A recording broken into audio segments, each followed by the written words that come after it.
Hello, and welcome back to English Podcast Avenue, the podcast where we explore the English language one conversation at a time. I'm your host, Sarah. And I'm Marcus. Whether you're a beginner just starting out or someone who's been studying English for years, this is the place for you. Pull up a chair, grab your coffee, and let's dive in. That's right, and today, Marcus, I'm actually really excited about today's topic because I think it's the perfect place to start, especially for new listeners. Absolutely. Today we are talking about, drumroll please, the importance of learning English.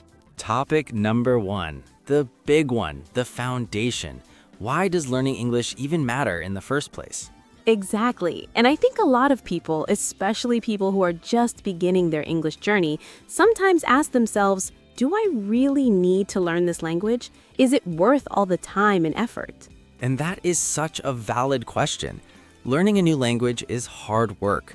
It takes dedication, patience, and a lot of practice. So before you commit to something like that, it makes total sense to ask, why? So let's answer that question today. Let's really dig into it together. Light transition sound. Okay, so Sarah, let me start with a question for you. When did you first realize that English was important? Like, was there a specific moment? Oh, that's such a good question. For me, honestly, it was when I was about 14 years old. I remember watching this movie, an American film, and I just couldn't understand anything. My friends were laughing, and I had no idea what was funny, and I felt so left out. Oh no. Right? And that feeling stuck with me. I thought, I want to understand. I want to be part of the conversation. And that was really my turning point. I love that. For me, it was a little different. Mine was actually about opportunity. I grew up hearing from teachers and family members, Marcus, if you learn English, doors will open for you. And at the time, I thought, okay, that sounds like something adults just say. Like something written on a motivational poster. Exactly. But then, as I got older, I started to see it. The people around me who spoke English confidently were getting better jobs, traveling more freely, connecting with people from completely different parts of the world. And I thought, they weren't just telling me a cliche. It's actually true. It really is. And I think that's one of the most important things to understand about English. It's not just another school subject. It's a life skill. Light transition sound. So let's break this down properly. Let's talk about some of the real concrete reasons why English is so important today, because I think when people hear why, it becomes much more motivating. Totally. Let's start with the most obvious one, and that is global communication. English is the most widely spoken language in the world when you count both native and non-native speakers. Right. There are about 1.5 billion people who speak English globally. That's a massive number. And here's the interesting thing. Most of those people are not native English speakers. Which means English has become what linguists call a lingua franca, a common language that people from different countries use to communicate with each other. So if a business person from Brazil is meeting with a colleague from Japan, what language are they most likely speaking? English. If a scientist from Germany is presenting research at an international conference, what language is the presentation in? Almost certainly English. If a tourist from South Korea needs help in a small town in Italy, what language will they try? English. You're making such a great point, Marcus. English has become the world's default communication tool. It's the language the world agreed on, even without signing any official document. Exactly, and that is incredibly powerful when you think about it. Light transition sound. Now, let's talk about something that affects a lot of our listeners personally, and that's career and professional opportunities. Oh, this is a big one. Huge. Study after study has shown that people who speak English earn higher salaries on average than those who don't, even in countries where English is not the primary language. And it makes sense, right? If a company is working internationally, if they have clients or partners in other countries, they need employees who can communicate across borders. And those employees become more valuable. They become the bridge between teams, different cultures, different markets. I actually read something interesting. Many multinational companies have made English their official language of business, even if their headquarters are in a non-English speaking country. Companies like Samsung, Airbus, Nokia.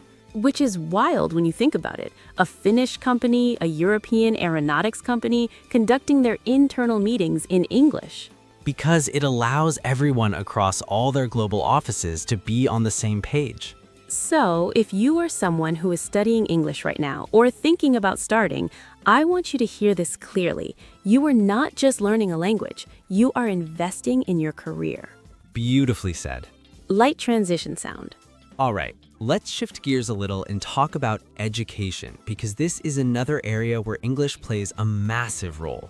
Yes, so many of the world's top universities are located in English-speaking countries. The United States, the United Kingdom, Canada, Australia, and even universities in non-English-speaking countries are increasingly offering programs taught entirely in English. Which means if you want access to the best academic resources, the best research, the best institutions, English proficiency is often a requirement. And it goes beyond just attending university. Think about the internet. The majority of content online, websites, academic journals, YouTube tutorials, podcasts like this one. Yes, podcasts like this one. English. So if you can read and understand English, your access to knowledge just multiplies. You are no longer limited to what's available in your native language. That's such a powerful point. Knowledge is one of the most valuable things in the world, and English essentially unlocks a much bigger library. I love that metaphor. English unlocks a bigger library. Light transition sound. Now, here's one that I think people sometimes overlook, and that's travel and cultural connection. Oh yes, let's talk about travel because this is so relatable. So even if you're not traveling to an English-speaking country specifically, let's say you're backpacking through Southeast Asia or exploring South America, you'll find that English is often the common language between tourists and locals in tourist areas. It's the language of airports, hotels, tour guides, emergency situations. Knowing English when you're abroad gives you such a sense of security and independence. And beyond just the practical side, knowing English allows you to really connect with people from different cultures. You can have real conversations, understand jokes, appreciate music, film, and literature in their original form. Which brings me to something I feel quite passionate about, and that's the cultural richness that comes with learning English. You get access to some of the greatest literature ever written. Shakespeare, Jane Austen, F. Scott Fitzgerald, Toni Morrison. Classic films, music, the Beatles, Michael Jackson, Beyoncé. Very different artists, but fair point. These are all cultural experiences that hit differently in their original language. There's always something that gets a little lost in translation. When you can experience art and culture in the language it was created in, there's a different depth to it. Light transition sound. Okay, I want to talk about something a little more personal now, and that's what learning English does for you on the inside, the personal growth aspect. Oh, I love this angle. Let's go there. Learning any language is a workout for your brain. Studies have actually shown that people who are bilingual or multilingual have better memory, stronger problem-solving skills, and are even less likely to develop certain cognitive diseases later in life, like Alzheimer's. So it literally makes you smarter. Well, more cognitively flexible, let's say. Your brain becomes more adaptable. And English, in particular, with all its irregular verbs and strange spelling rules. Don't even get me started on English spelling. Why is though pronounced differently from through? That is a conversation for a whole other episode, Marcus. But yes, wrestling with the quirks of English actually pushes your mind in really healthy ways. And beyond the brain science, there's the confidence factor. I've spoken to so many people who say that the moment they were able to hold a real conversation in English, something shifted in them. There's this sense of accomplishment. A sense of, I can do hard things. Exactly. And that confidence doesn't stay inside the language. It bleeds into other areas of your life. It really does. Language learning teaches you to sit with discomfort, to make mistakes, to keep going. Those are life skills. Light transition sound. All right, we're getting towards the end of today's episode, but I want to make sure we address something, because someone listening might be thinking, okay, I hear you. English is important, but it's hard and I don't know where to start. Yes, let's speak to that person directly, because that person was both of us at some point. Absolutely. So first, it's okay that it feels hard. It's supposed to feel hard. You're literally training your brain to think in a completely different system. That takes time. But here's what I want you to remember. Every single person who speaks English fluently today was once a complete beginner. Every single one. There was a day when they didn't know a single word. And they started anyway. And they made mistakes and they kept going. And eventually it clicked. And it will click for you too. The key is consistency. A little bit every single day is far better than a huge effort once a week. Listen to podcasts like this one. Watch English movies or TV shows, even with subtitles at first. Read in English, even if it's just short articles.